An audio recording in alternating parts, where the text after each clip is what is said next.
Ukrainian President Volodymyr Zelensky is about to address the 56th World Economic Forum in Davos. Let's take a listen and we will be right back. But Europe doesn't.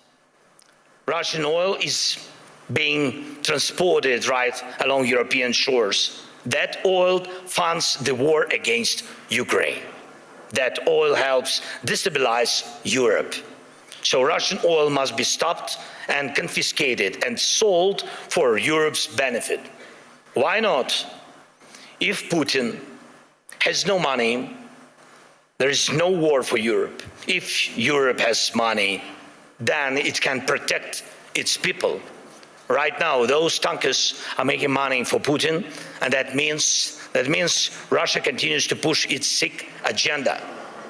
Next point. I've said it before and I'll repeat it again. Europe needs united armed forces that can truly defend Europe. Today, Europe relies only on the belief that if danger comes, NATO will act. But no one has really seen the alliance in action. If Putin decides to take Lithuania or strike Poland, who will respond? Who will respond? Right now, NATO exists thanks to belief that the United States will act, that it will not stand aside and will help. But what if it doesn't? Believe me, this question is everywhere in the minds of every European leader, and some try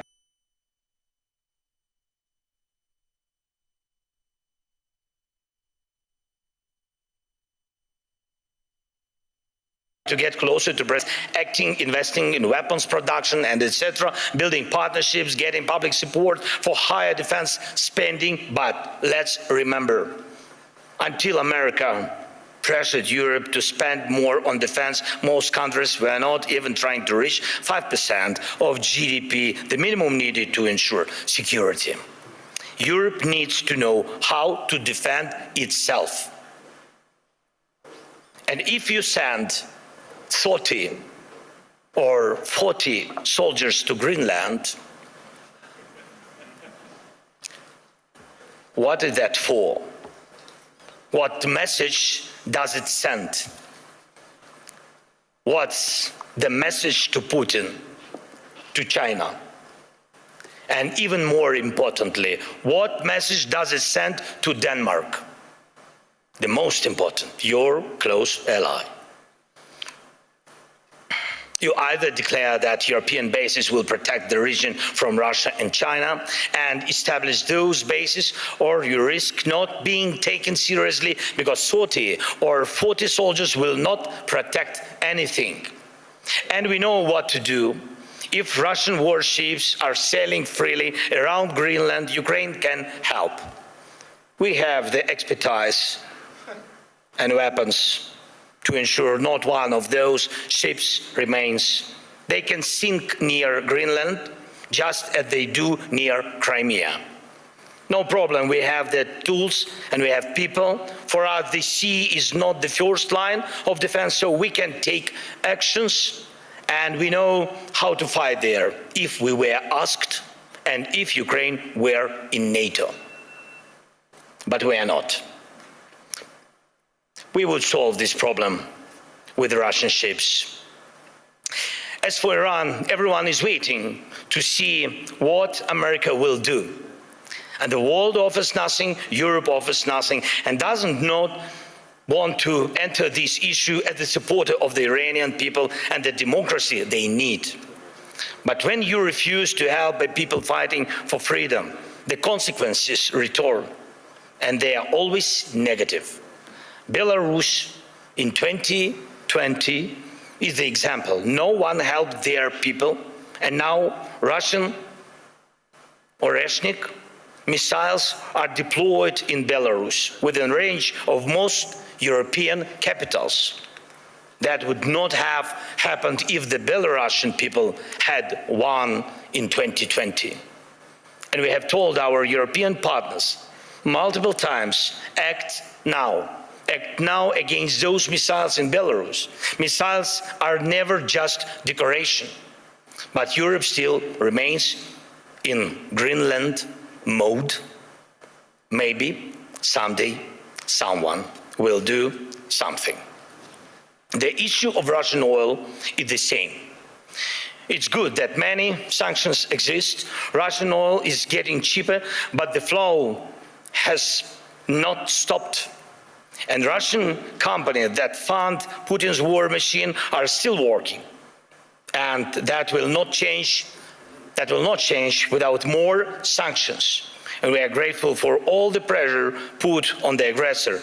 But let's be honest, Europe must do more so its sanctions block enemies as effectively as American sanctions.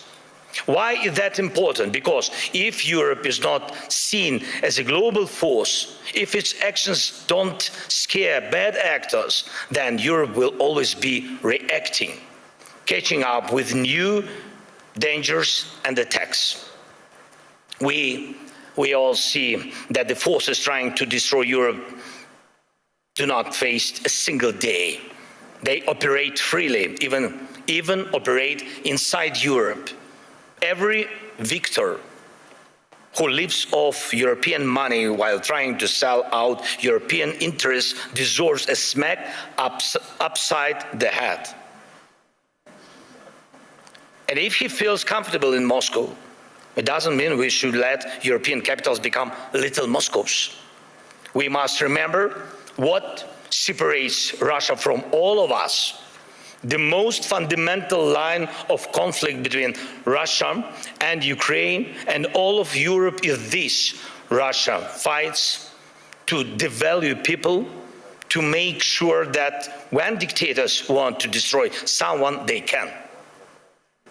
But they must lose power, not gain it. For example, Russia's missiles are produced only because there are ways to bypass sanctions. It's true. Everyone sees how Russia tries to freeze Ukrainians. Now, our people, Ukrainians to death at minus 20 degrees Celsius. But Russia couldn't build any ballistic or cruise missiles without critical components from other countries, and it's not just China. Too often people hide behind the excuse that China helps Russia. Yes, it does. But not only China. Russia gets components from companies in Europe, the United States, and Taiwan. Right now, many are investing in stability around Taiwan to avoid war, but can Taiwanese companies stop contributing electronics to Russia's war? Europe says almost nothing. America says nothing. And Putin makes missiles. And I thank every country, of course, and every company that helps Ukraine repair its energy system. This is crucial. Thank you to all who support the Pearl program, helping us buy Patriot missiles. But wouldn't it be cheaper and easier to just cut Russia off from the components it needs for missiles production? Or even destroy the factories making them? Last year, most of the time was spent talking about long-range weapons for Ukraine. And everybody said that the solution was within range. Now, no one is even talking about it. But Russian missiles and Shaheds are still here. And we still have the coordinates of the factories where they are made. Today, they target Ukraine. Tomorrow, it could be any NATO country. And here in Europe, we are advised not to mention tomahawks. Not to mention tomahawks to the Americans, not to spoil the mood. And we are told not to bring up Taurus missiles. When the subject is Turkey, diplomats say don't offend Greece. When it's Greece, they say, be careful with Turkey. In Europe, there are endless internal arguments and things left unsaid that stop Europe from uniting and speaking honestly enough to find real solutions. And too often, Europeans turn against each other, leaders, parties, movements, and communities, instead of standing together to stop Russia, which brings the same destruction to everyone. Instead of becoming a truly global power, Europe remains a beautiful but fragmented kaleidoscope of small and middle powers. Instead of taking the lead in defending freedom worldwide, especially when America's focus shifts elsewhere, Europe looks lost, trying to convince the US president to change. But he will not change. President Trump loves who he is, and he says he loves Europe, but he will not listen to this kind of Europe. One of the biggest problems in today's Europe, though it's not often talked about, is the mindset. Some European leaders are from Europe, but not always for Europe. And Europe still feels more like a geography, history, a tradition, not a real political force, not a great power. Some Europeans are really strong, it's true. But many say we must stand strong, and they always want someone else to tell them how long they need to stand strong, preferably until the next election. But that's not how great power works, to my mind. Leaders say, we must defend European interests, but they hope someone else will do it for them. And speaking of values, they often mean valueless. They are all like, we need something to replace the old world order with. But where is the line of leaders who are ready to act? Act now, on land, in the air, at the sea, to build a new global order. You can't build the new world order out of words. Only actions create real order. Today, America has launched the Board of Peace. Ukraine was invited, so was Russia, Belarus, though the war hasn't stopped. And there is not even a ceasefire. And I've seen who joined. Everyone had their reasons. But here is the thing. Europe hasn't even formed a united position on the American idea. Maybe tonight, when the European Council meets, they will decide something. But the documents were already signed this morning, and tonight they might also finally decide something on Greenland. But last night, Mark Rutte had spoken to President Trump. Thank you, Mark, for your productiveness. America is already changing its position, but nobody knows exactly how. So things move faster than we. Things move faster than Europe. And how can Europe keep up? Dear friends, we should not degrade ourselves to secondary roles, not when we have a chance to be a great power together. We should not accept that Europe is just a salad of small and middle powers seasoned with enemies of Europe. When united, we are truly invincible. And Europe can and must be a global force, not one that reacts late, but one that defines the future. That would help everyone from the Middle East to every other region in the world. That would help Europe itself, because the challenges we face now are challenges to the European way of life, where people matter, where nations matter. Europe can help build a better world. Europe must build a better world, and a world without war, of course. But for that, Europe needs strength.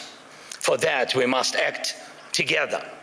and act in time. And most of all, we must have the courage to act. And we are actively working to reach solutions, real solutions. Today we met with President Trump, and our teams are working almost every day. It's not simple. The documents aimed at ending this war are nearly ready, and that really matters. Ukraine is working with full honesty and determination, and that brings results, and Russia must become ready to finish this war, to stop this aggression, Russian war against us. So the pressure must be strong enough, and the support for Ukraine must grow even stronger. Our previous meetings with President of the United States brought us air defense missiles, and thanks Europeans, they helped also. And today we also spoke about the protecting the skies, which means protecting lives, of course. And I hope America will continue to stand with us. And Europe must be strong. And Ukraine is ready to help with anything needed to guarantee peace and prevent destruction. We are ready to help others become stronger than they are now. We are ready to be part of a Europe that truly matters, a Europe of real power, great power. Today we need that power to protect our own independence, but you need Ukraine's independence too, because tomorrow you may have to defend your way of life. And when Ukraine is with you, no one will wipe their feet on you, and you will always have a way to act, and act in time. This is very important. Act in time. Dear friends, today is one of the last days of Davos, though definitely not the last Davos, of course. And everyone agrees on that. Many people believe that somehow things will work out on their own. But we cannot rely on somehow. For real security, faith is not enough. Faith in a partner, in a lucky turn of events. No intellectual discussions are capable of stopping wars. We need action. World order comes from action, and we just need the courage to act. Without action now, there is no tomorrow. Let's end this Groundhog Day. And yes, it's possible. Thank you. Slava Ukraini!